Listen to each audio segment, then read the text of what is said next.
and welcome to the Improving Productivity Using IT Requirements bite-sized video for the M8 Improving Productivity Using IT unit for the ICDL Extra qualification. The areas covered in this video are being displayed in the bulleted text, and we do hope you enjoy this video. Before we go into the content of the module, just want to make a few things very clear, because it's really important that you are understanding the criteria of attempting your improving productivity using IT module.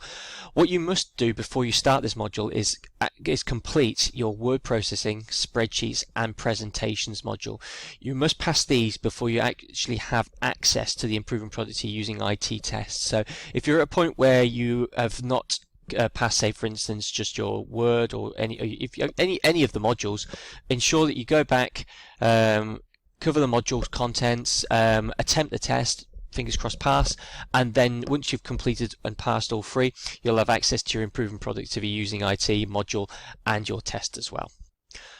So the improving productivity using IT module aims and objectives are to allow you to have the knowledge necessary so that you can plan, evaluate and improve the procedures that are involved when using IT and systems. And that particularly is relevant when you're in the workplace, and also can be adapted in your university usage with IT when you're doing your assignments, group work, or any sort of activity during your time when studying with us.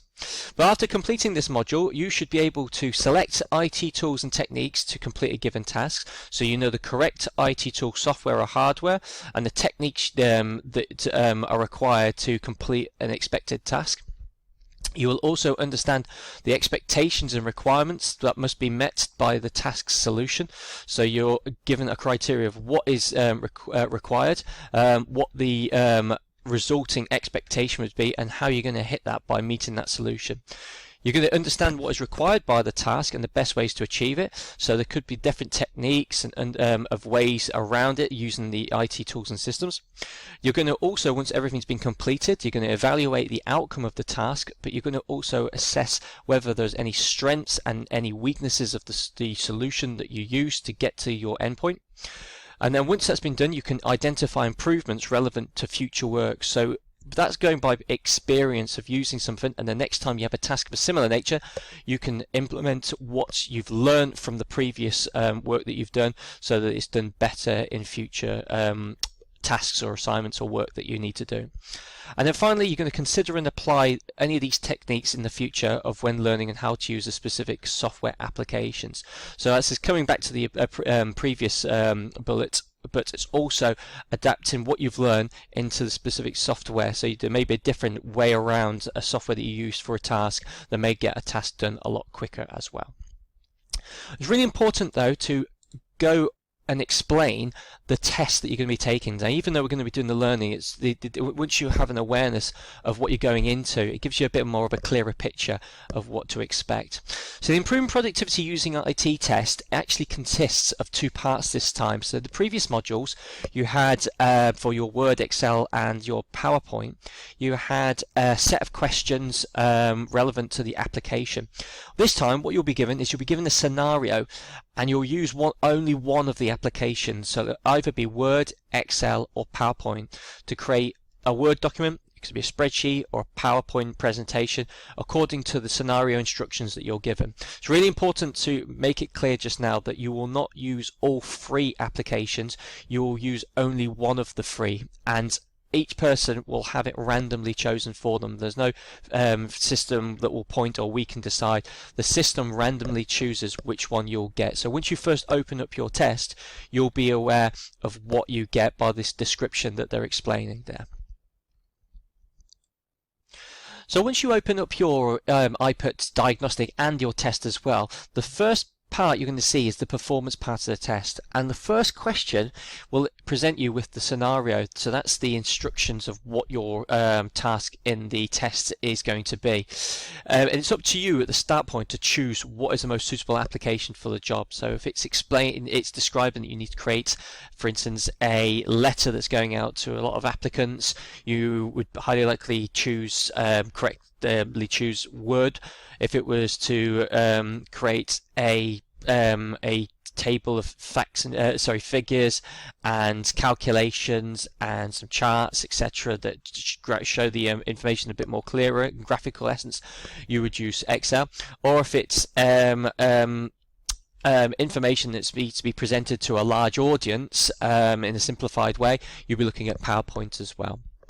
So if you look on the right hand side, it's just an example of what you're going to be seeing. So the performance section will also look like the previous module test questions and the way they look and the layout, but within a question you'll have more questions. So for example, in your word test, you may have had a question that said select text bold and make it bold, sorry. What you would do there is you'd complete the requirements of the question. You'd set it out. You'd select your text, make it bold, press answer, move on.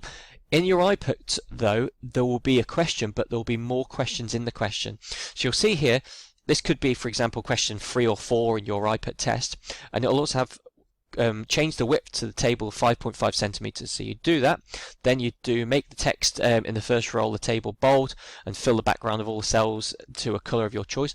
That'll be the next part of the question you do. Then you'd also delete any records where there's been the occurrence of surname Henderson. That bit as well would also get done, and then you can complete the question and move on. But once you have a go at your diagnostic, you'll see very clearly what we're explaining here as well, because the diagnostic will show these questions in the same format as what you're going to see. But also, just coming what I previously said on the other slide before, was that if you were using if your test was Word, you would only be using your Word application.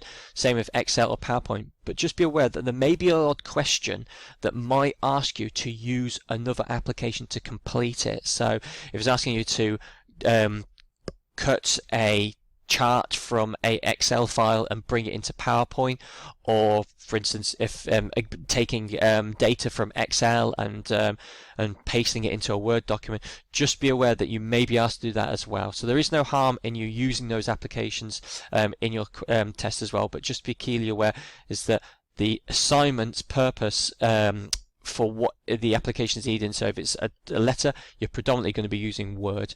But if it's needing you to use another application to bring something in, then by all means you're allowed to use that as well. So that's the first part of the test. Then once you've completed all those questions, you'll have the second part of the test, which is the knowledge section. And that is consisting of 12 multiple choice questions, and you must get a minimum of 9 out of 12 to pass this section.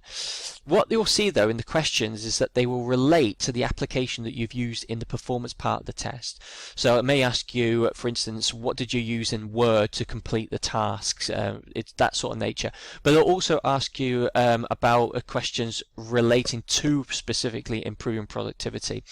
So just be aware that you'll have some of those key points, but very important to understand that when your diagnostic as well as your practice papers, which we're going to explain, and your sample tests, you'll have examples there that you can go over and practice, so you're confident going into your test that you know what's happening as well. So as I stated before, you've got two sections. You've got the performance section and you've got the knowledge section.